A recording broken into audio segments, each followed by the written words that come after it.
Bonjour à toutes et à tous, on se retrouve aujourd'hui dans un nouveau tutoriel du bosquet et on va peindre des crustacés. Donc on va peindre une langoustine, une crevette et un crabe. Donc je vous ai fait le petit crayonné. Et donc ce que je vous conseille, si vous n'en avez encore jamais dessiné, c'est de regarder des photos sur internet ou dans un livre. Et vous verrez que en fait, tous les crustacés, c'est un peu comme pour les insectes, hein, sont séparés en différentes parties. Donc en fait, il y a plein de petites parties qui s'emboîtent les unes avec les autres. Donc on a la tête, le thorax, l'abdomen, la queue. Et du coup, c'est pas si difficile que ça à dessiner. Donc vous n'êtes pas forcément obligé de chercher à décalquer ou un tuto très simpliste, parce que vraiment, en y allant pas à pas, en regardant combien il y a de segments sur chaque morceau et leur forme, on peut les dessiner assez facilement au final. Donc n'hésitez pas à vous lancer dans ce projet, même si vous débutez, même si vous ne savez pas spécialement bien dessiner, parce que vraiment c'est un sujet qui est ultra gratifiant. À la fin, vous obtenez un résultat très sympa, et pourtant, au niveau du dessin, au niveau des contours, c'est pas forcément le sujet le plus compliqué. Donc moi, je vais vous mettre le PDF des contours sur le blog du bosquet comme d'habitude. Mais en attendant, j'ai déjà fait mon petit crayonné. On va les passer à la gomme mie-de-pain pour atténuer les contours gris. Mais comme d'habitude, laissez-vous bien quand même visible votre trait de dessin pour ne pas vous perdre quand vous allez mettre les couleurs. Surtout que là, on va travailler sur des orangés, des rouges un peu briques dilués. Et donc ce sont des couleurs claires. Donc on atténue la gomme mie-de-pain pour pas qu'elle se voie derrière l'aquarelle. Mais on va avoir besoin de se rappeler d'où sont les contours pour venir souligner en fait chaque segment pour bien que notre forme soit visible et qu'on n'ait pas un seul aplat. Notamment tout ce qui est fin comme les antennes, ne gommez pas trop pour éviter d'être embêté au moment où vous allez peindre.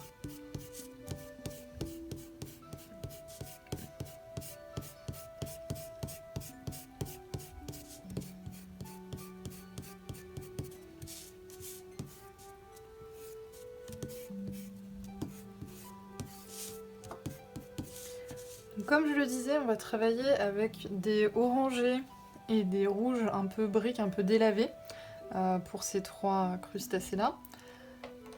Et on va avoir besoin du coup de rouge, d'ocre. Et vous allez avoir besoin quand même d'un noir, d'un vrai noir pour pouvoir faire les yeux. Voir si vous préférez, vous pouvez aussi le faire avec un feutre à encre plutôt qu'à l'aquarelle si vous préférez. Donc je vais humidifier mes godets. Moi je vais utiliser surtout Koi comme rouge, donc c'est un rouge orangé de chez Manon du Pigmentarium. Et puis je vais utiliser aussi son ocre français.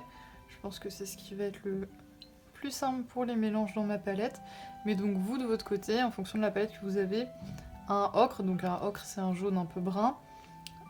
Si vous n'en avez pas, vous mélangez du jaune avec un brun assez lumineux, vous devriez obtenir quelque chose de semblable. Et un rouge un peu orangé plutôt que bleu au niveau du sous-ton, ça sera mieux. Pour vous montrer, là par exemple, j'ai un rouge qui a un sous-ton orangé et là j'ai un rouge qui a un sous-ton bleu. Ce sont deux rouges, mais on voit bien que c'est pas du tout la même couleur.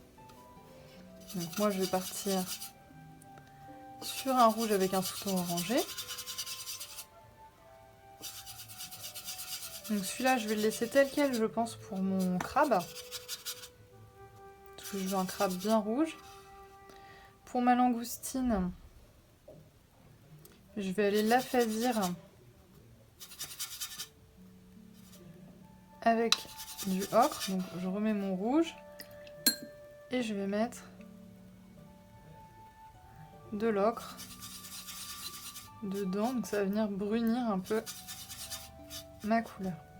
Pour ma crevette, j'aimerais bien que ça tire vers le rose. Donc je vais partir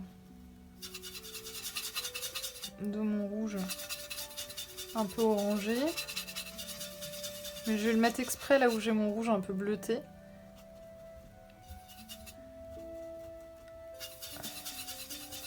Je vais en rajouter, donc c'est vermillon de chez Manon du Pigmentarium.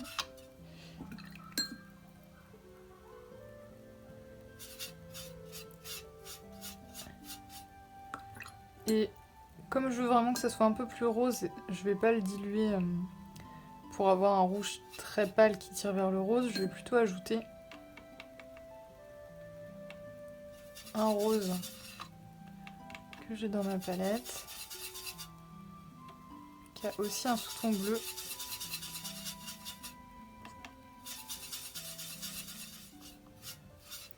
Et comme ça, j'obtiens un rose qui est pas trop vif quand même. En partant du même rouge, ça vous permet d'être sûr que sur votre planche, vu que l'on fait sur la même feuille, sur votre planche, vous ayez une harmonie de teintes qui soit cohérente et qui aille bien ensemble. Je conseille toujours de partir d'une même couleur quand vous devez faire des mélanges proches sur une même composition. C'est ce qui rend le mieux généralement en termes d'harmonie. Donc là, on va pouvoir peindre nos éléments. Et il va falloir qu'on les peigne segment par segment pour laisser sécher entre chaque segment et qu'il y ait le bord qui apparaisse autour de nos formes peintes. C'est ce qui va permettre de faire les premiers contours. Donc si je prends ma langoustine par exemple, si je commence par sa tête,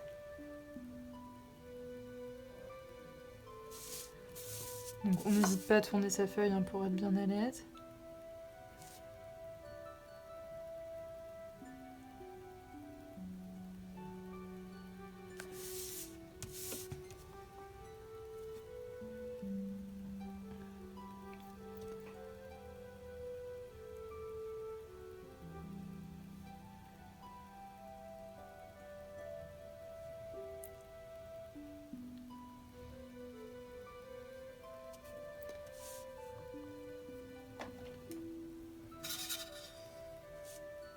Je vais prendre un pinceau beaucoup plus fin pour faire ces antennes.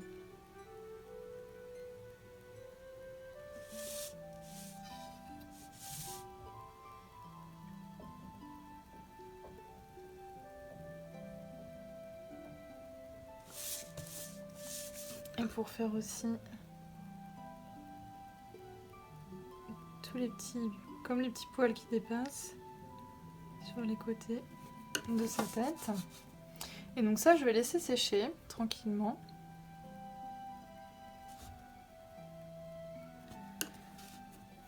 Et je vais avancer en faisant un segment sur deux. Donc je vais pas faire le premier qui est sous sa tête. Je vais aller faire celui du dessous ici. En respectant bien mes contours.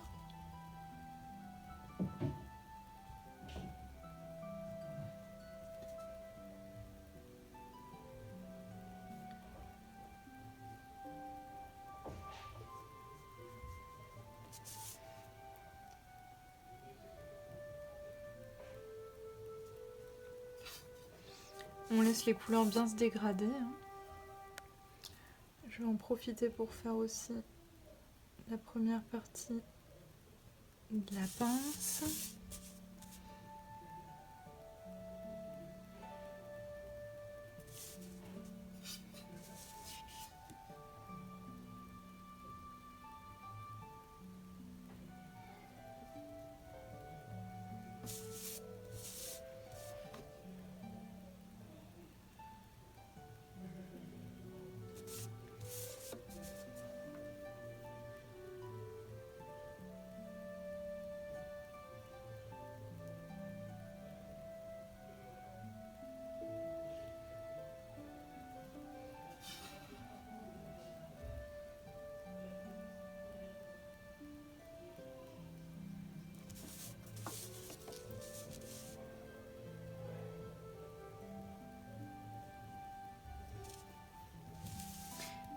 Et pour la queue qui est en bas, je vais faire aussi un sur deux et je vais laisser une couleur beaucoup plus diluée.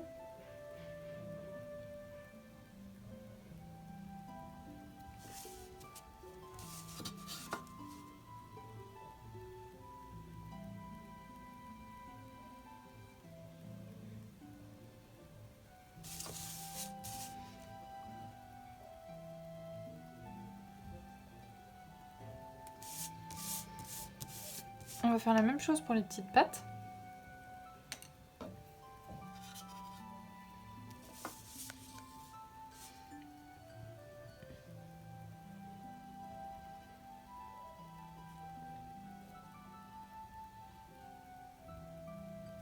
Vous pouvez y aller par petites touches, hein, tranquillement.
Voilà.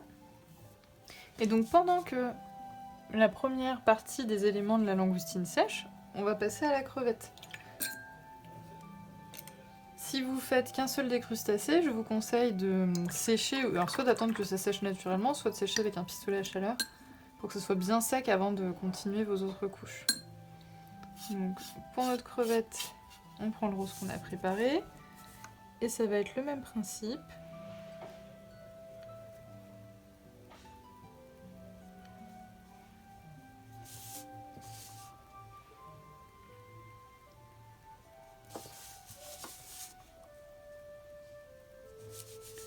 On va avancer tranquillement, zone par zone.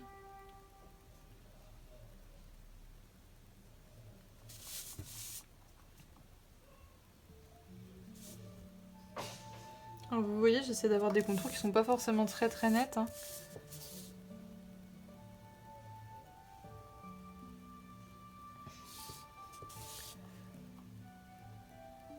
Ça va permettre de rendre plus naturelle la façon dont s'imbriquent les différents éléments de vos crustacés.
Hop, une belle pointe pour terminer les antennes.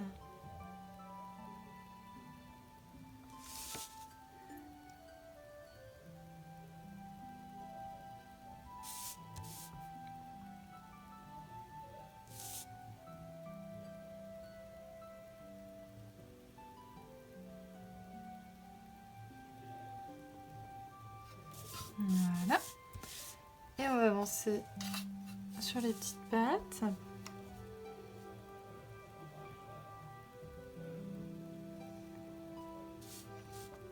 Donc elles sont par paire, hein.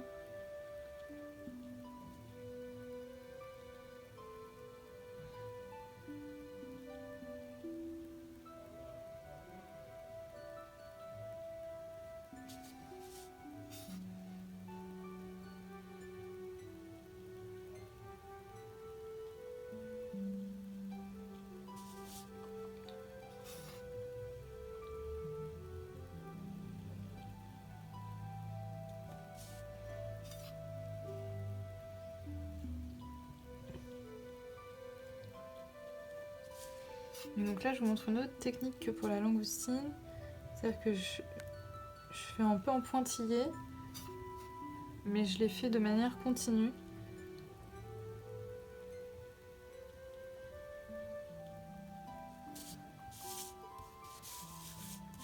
Et on viendra les retravailler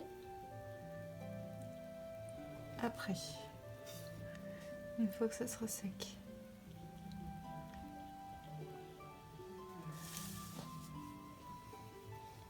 Donc pendant que ça continue de sécher, on va se faire le crabe. Donc on va d'abord se faire l'aplat du dos.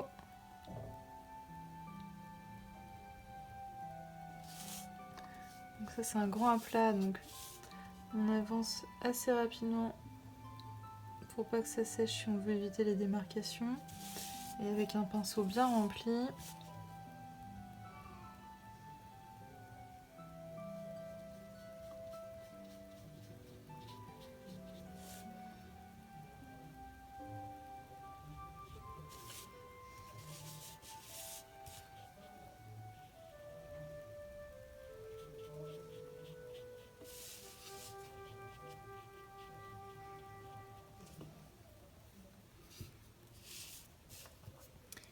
et donc comme tout à l'heure pour la langoustine, on va travailler par zone qui ne se touche pas, en essayant de bien respecter nos délimitations, qu'on voit encore parce qu'on n'a pas tout gommé avec la gomme mie-de-pain tout à l'heure.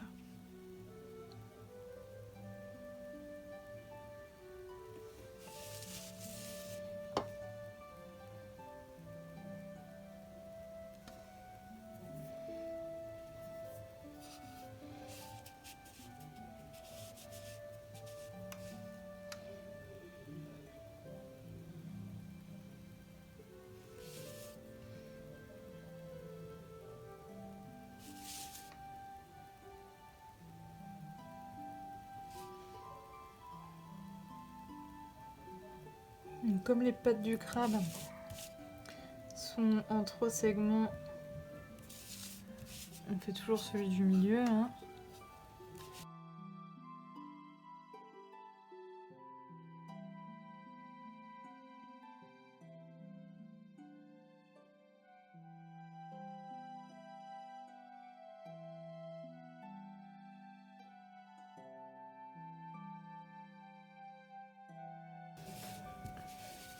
Voilà. Donc comme ça a un peu séché, on va pouvoir passer à notre langoustine. Je remélange bien ma couleur parce que avec le temps, certains pigments bruns et ocre sont tombés au fond. Et donc là, je vais reprendre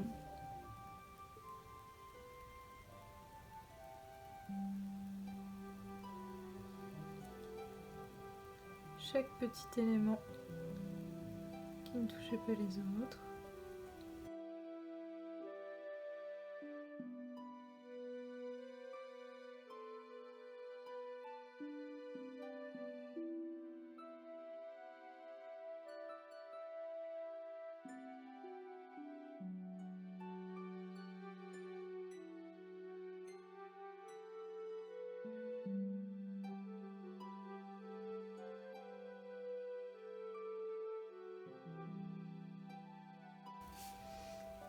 Hop, on vient attacher tout le monde sous la tête.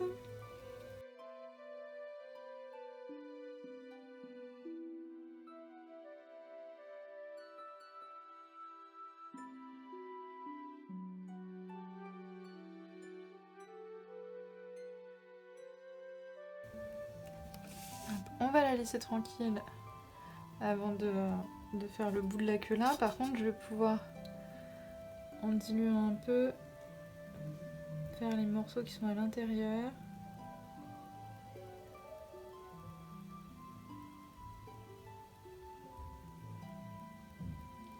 Je vais les faire un peu plus transparent, c'est pour ça que je dilue ma couleur avec un peu d'eau.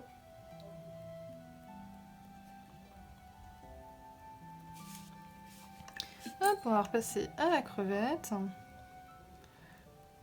Alors, on va s'en refaire un peu parce que c'est tombé.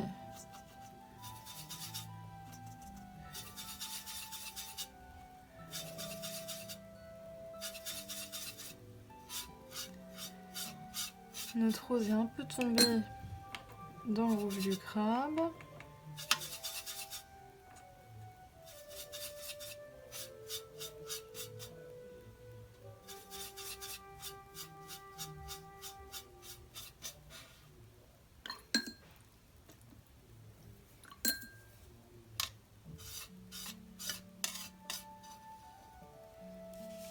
Et donc même principe, on va venir faire les éléments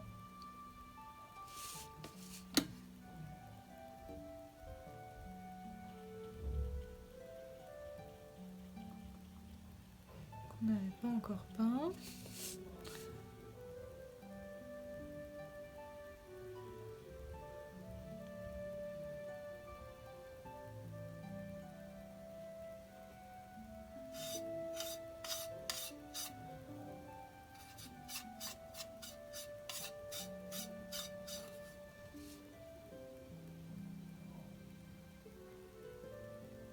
Alors moi je viens vraiment frôler mon bord pour l'accentuer. On peut aussi laisser un très fin débord blanc entre chaque morceau, hein. Ça c'est vous qui voyez.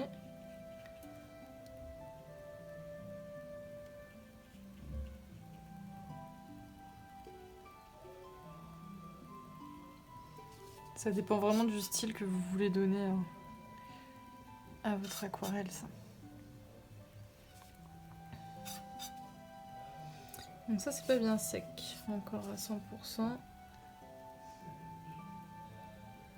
Donc c'est à dire que je vais y aller tranquillement en tirant la peinture vers le sens opposé. Donc je remplis au maximum ma forme et je vais venir frôler très légèrement et tirer ma peinture dans l'autre sens pour pas que ça migre de trop. Ça c'est trop foncé donc je viens boire des pigments. Et on va pouvoir se faire les premières parties de la queue.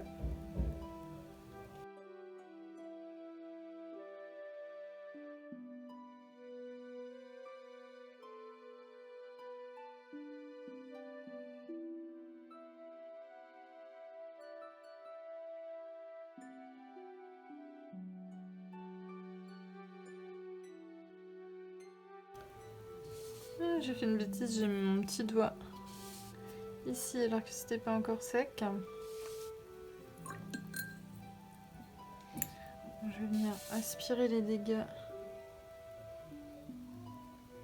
avec un pinceau rincé et séché. Et puis je verrai, pour vous donner la petite astuce pour effacer les taches quand ça sera bien sec.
On n'oublie pas les accroches des yeux.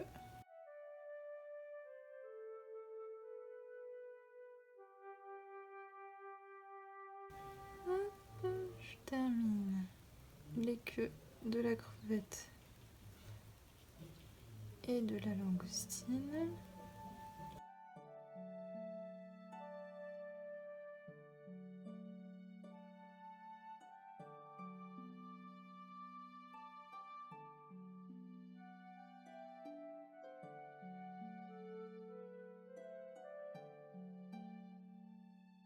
Les côtés de la queue que j'avais bien dilué à l'eau ont du mal à sécher, donc ce que je vais faire, vu que j'ai pas envie de sortir le pistolet à chaleur et que ça reste bien clair, c'est que je vais venir boire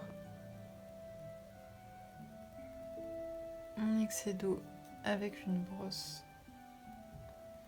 rincer et sécher sur mon petit torchon en coton.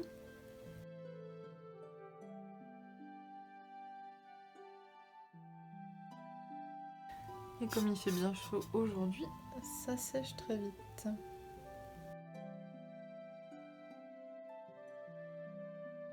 Donc là, on a fait nos premiers aplats de couleur. Je vais laisser bien sécher à 100%. Et après, on verra si on retravaille certains contours. Et on viendra positionner les yeux et les bouts de pince noirs, notamment sur l'écrevisse. Je laisse tout ça sécher et on se retrouve tout à l'heure. Alors, nos aplats ont bien séché, donc on va pouvoir passer au détail. Donc là, c'est vraiment bien sec partout. Du coup, j'ai mes couleurs qui ont séché également. Donc, je vais venir remettre un petit peu d'eau dedans pour pouvoir les utiliser plus facilement. Et on va venir souligner les endroits qui sont un peu trop proches en termes de ton. Donc là, par exemple, ici, je vois moins bien ma démarcation de ma crevette que sur ces endroits-là, par exemple. Pour les petites pattes, je vais venir faire des démarcations un peu plus marquées. Pour mon crabe, j'ai des endroits où c'est un peu fusionné, donc on voit moins bien les démarcations aussi. Et donc on va s'occuper de ça maintenant. Donc on utilise la même couleur que celle qu'on a utilisée pour peindre les aplats. Pour être sûr d'avoir quelque chose d'harmonieux. Et puis surtout, on ne la fonce pas spécialement parce que comme il y a déjà une sous-couche de peinte, en mettant la couleur, on va foncer cette dernière. Donc ça sert à rien de venir changer la couleur que vous avez déjà utilisée. Au contraire, si vous la foncez, ça risque d'être beaucoup trop foncé et de trop tranché. Là, j'ai remis un peu trop d'eau, donc je vais rajouter des pigments pour ma petite langoustine. Et avec un pinceau fin, qu'on va pas trop charger, donc je les sors sur le bord, on va venir refaire toutes les petites démarcations qui nous semblent utiles de souligner un peu plus.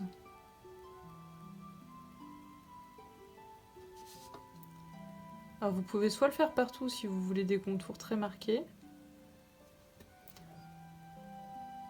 soit vraiment simplement aux endroits où vous voulez faire ressortir le volume. Moi j'aime bien le faire sur les pinces, sur les crustacés.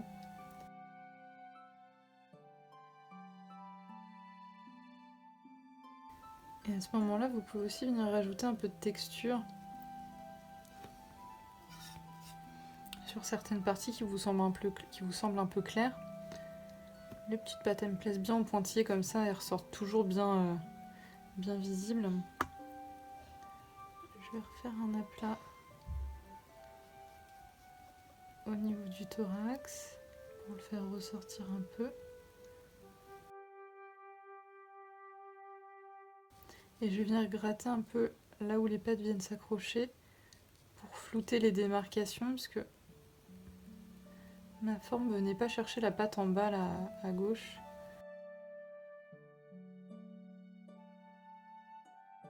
Voilà. Je vais venir aussi strier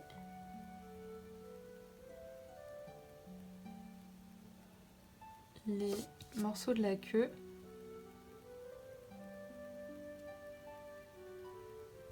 pour apporter de la texture.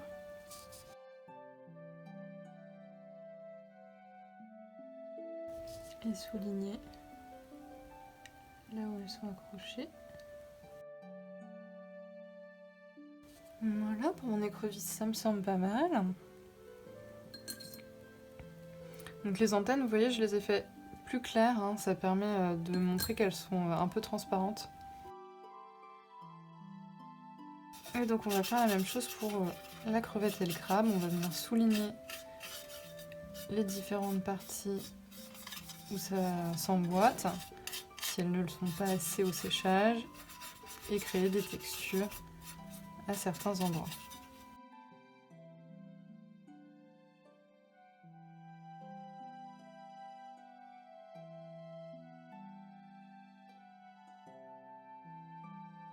Et donc je vais venir rayer les pattes, parce que comme on les a pas fait en pointillés comme la langoustine, elles ont l'air très pâles.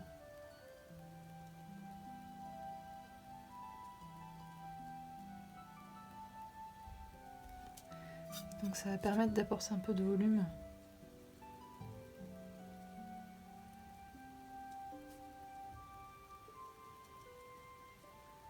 Et d'assombrir l'endroit où elles s'attachent à la crevette, puisqu'elles se regroupent par paires.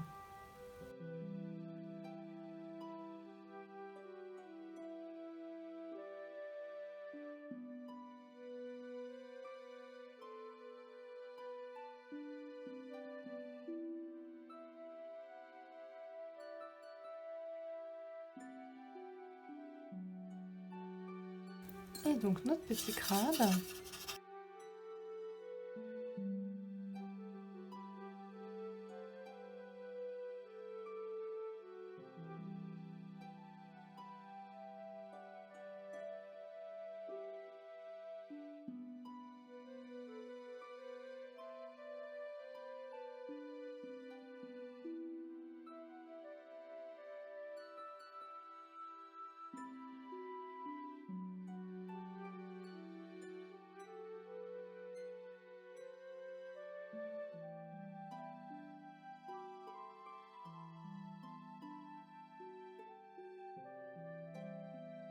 Et donc là, pour travailler la texture de la carapace, je repasse des zones en rouge et je viens étirer un peu de manière aléatoire, mais toutes les zones que je n'ai pas faites au rouge, il va falloir les passer à l'eau pour pas avoir de démarcation trop franche.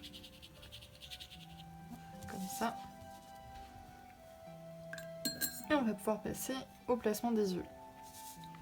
Donc si vous n'êtes pas à l'aise encore de trop avec le noir à l'aquarelle, n'hésitez pas à le faire au feutre, hein, tout simplement. Mais sinon, vous prenez un vrai noir, pas un gris. Pas trop dilué, faut que la peinture soit un peu épaisse.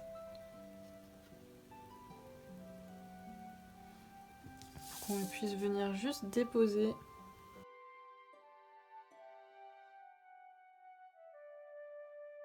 en une fois l'œil. Je vous conseille de le faire déborder un peu sur le côté ou le dessus de votre forme.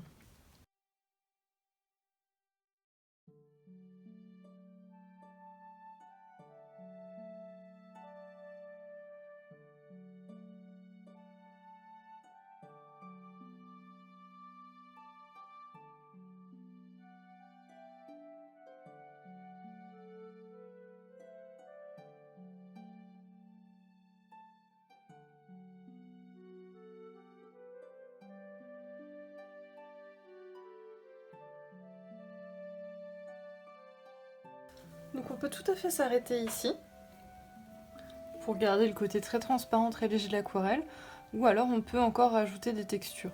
Moi je vais m'arrêter là parce que j'aime bien avoir ce rendu léger, mais par exemple sur les carapaces du crabe, d'un tourteau ou d'une araignée de mer, il y a souvent des aspérités et parfois des petits coquillages comme des baleines qui viennent s'accrocher dessus. C'est tout à fait possible de les rajouter en travaillant avec de la gouache blanche par exemple pour les coquillages, ou en les dessinant au préalable et en ne les peignant pas de la couleur de la carapace dans un premier temps et en peignant ensuite le détail. Mais moi là j'avais envie de petits crustacés assez légers qui puissent être aussi faits par des débutants et des niveaux intermédiaires. Donc j'espère que ça va t'avoir aidé pour la peinture des crustacés, vraiment de travailler par petits blocs comme ça en alternance. et puis de ne pas hésiter à retravailler les textures après. J'ai juste ça là à enlever parce que j'ai fait une tache quand j'ai fait mes aplats tout à l'heure. Donc je vais pousser ma palette, je vais prendre ma brosse nylon que j'utilise quasiment exclusivement pour enlever les taches. Et donc je vais venir humidifier la tache avec les poils. Et à chaque passage, je viens essuyer, sécher mon pinceau sur mon petit chiffon coton. Alors on essaie de pas trop étaler sur les bords et puis on vient sécher au doigt ou avec un sopalin propre quand ça devient trop humide pour pas abîmer le papier. Et en fait les poils en nylon de ces pinceaux à réservoir là, ça gratte un peu, c'est assez rêche comme matière et donc ça vous permet d'enlever les taches tranquillement. Donc là j'ai enlevé le plus gros, je vais laisser sécher pour pas abîmer mon papier et je viendrai le refaire une deuxième fois pour justement pouvoir enlever la tache en entier. Mais il faut que je laisse un peu sécher entre deux parce que sinon je vais abîmer mon papier et j'ai pas envie d'avoir un trou dans mon papier. C'est pire d'avoir un trou, d'avoir un papier déchiré que d'avoir une petite tache de la couleur de votre objet, hein, honnêtement. Celle-ci, je peux bien la diluer pour moins frotter. Et je me rends compte que j'ai oublié les pointes.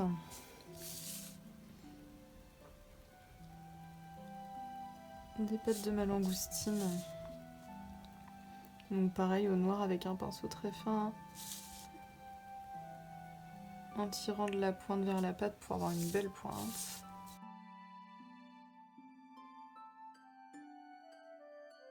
On essaie de suivre le mouvement de la patte en fonction de son inclinaison. Voilà, donc là c'est terminé pour de bon. Je vous montre ça d'un peu plus près. En faisant le focus, ça sera mieux. Et donc on a une petite langoustine, une petite crevette et un crabe. Donc après ça s'applique à tous les crustacés, hein, si vous voulez faire des araignées de mer, des homards, que sais-je, vous pouvez absolument utiliser la même technique pour tous ces animaux marins là, sans aucun souci. Et le fait de travailler sur sec, on a un côté très brillant, assez lisse, qui facilite la reconnaissance des carapaces, puisque ce sont des animaux qui ont la peau dure mais lisse, puisqu'ils sont tout encarapassonnés en armure pour bien se protéger. Donc il faut mieux travailler sur sec en alternance pour avoir bien les petites démarcations entre chaque module de l'animal, qui se fait tout seul ou qu'on peut venir surligner dans un second temps. Vous voyez là la crevette ça a bien séché. Et là je suis pas repassée parce qu'on voyait déjà bien la distinction des couleurs et des carapaces, des différents morceaux. Ici je suis venue repasser et ça se voit tout de suite mieux. Donc en fonction du rendu que vous voulez obtenir, il faut pas hésiter à venir remodifier un petit peu les bords. Donc j'espère que cette vidéo vous aura plu, que vous aurez trouvé plein de conseils pour pouvoir peindre des crustacés. Et puis si vous avez des questions, n'hésitez pas à me les poser en commentaire ou des remarques. Et n'hésitez pas non plus à m'envoyer vos petites réalisations sur les réseaux sociaux, notamment sur Instagram, ça me fait toujours plaisir de voir vos réalisations à partir des tutos. À la prochaine, salut!